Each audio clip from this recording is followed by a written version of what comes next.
40 years ago, San Francisco was terrorized by mass murderers who are rarely mentioned.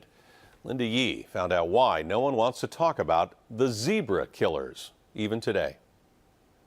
San Francisco police have intensified their so-called Operation Zebra.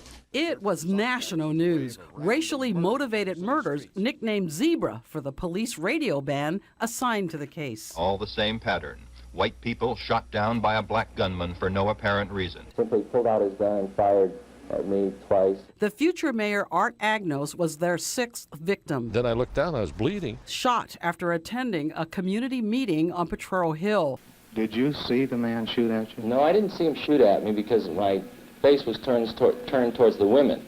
The man came from my left side and I was facing this way.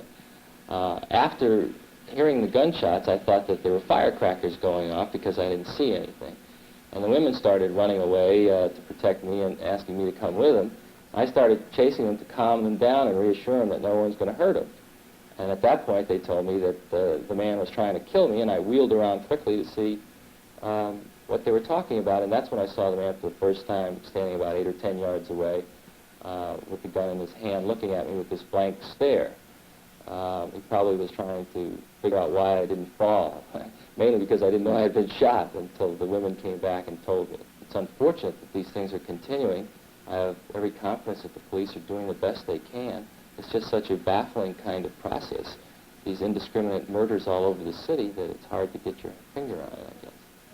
It's not going to put you off the street, I can tell No, that not from the at way all. you talk. Not at all. If anything, it's going to just put me back on the street working as hard as I can to continue developing programs that the community thinks they need so that we can establish the services that people need to put an end to the kinds of conditions that would lead a man or two men or a group of men to hate somebody so much to do this kind of thing. The killers were tied to a militant black Muslim group known as the Death Angels. And in order to be initiated into this very murderous group, they had to kill a white person. By Christmas, more than a dozen people were butchered or shot. People were scared to go out at night. Retired homicide inspector Gus Carreras headed the task force to find the killers.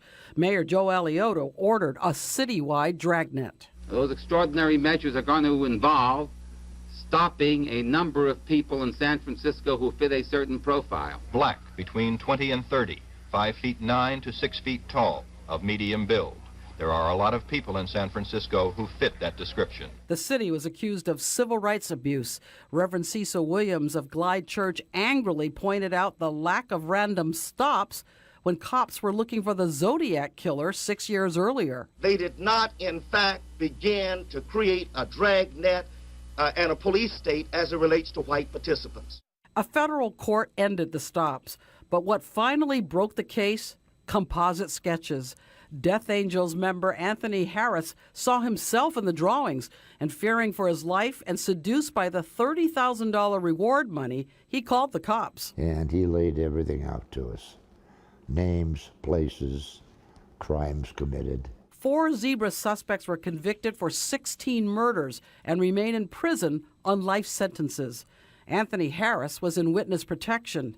Today, 40 years later, the case is rarely discussed, almost forgotten. This was such a racially tinged, sensitive issue.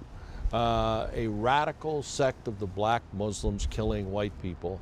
It's something that this country is not comfortable discussing or remembering. But it continues to haunt the memories of survivors and families of the murder victims. In San Francisco, Linda Yee, KPIX 5.